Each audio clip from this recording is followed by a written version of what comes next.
Hello everyone, in this quick video I'm going to show you how to zip your files all together in a folder, and then by zipping them you might want to reduce the size or send them through an email. In this case we have these different files here, and if you want to send them through email you'd have to be sending them single by single, but once you zip them you can send it as just a one whole file. It will just be a single file which you just send it to that person. Now to zip these files, it's very easy and simple. You can just highlight them and then just zip them together. But what I recommend is that just create a folder and then name and give it a name.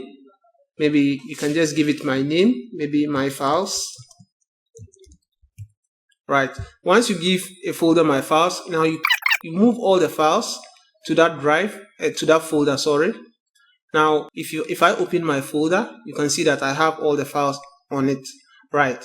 Now for us to zip it, just as the folder is here, just right click the folder and go to show more option, that is Windows 11, and then now you come to send to, and then you can see we have this here compressed into brackets zipped as into a folder.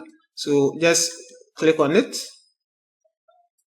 Right, so it has now gathered all the files in one file. Now if I want to access it, if I double click and open it, you can see I still have my files here. So I have all the files here.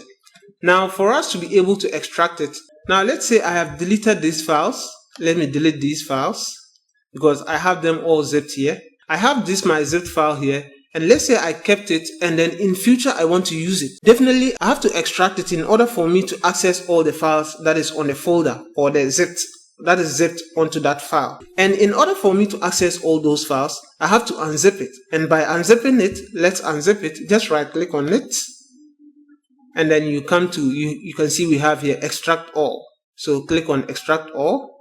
So here you can select your destination. Right, so my destination is still moving to, it says users general desktop. It will extract every file onto my desktop. So just click on extract. Right, so you can see we have the files here. You see we have the same files here. Right, so this is the folder here. And this is it. So if I open it, I still have access to all the files that I zipped previously. So that is just how easy and simple it is to different files all together as one and then keep it for future use, or by sending it through email. So if I want to send it through email, I can just send this zip file direct to the person. So that is just how easy and simple it is. If this video was helpful, kindly leave us a like and don't forget to subscribe. We'll see you on our next one.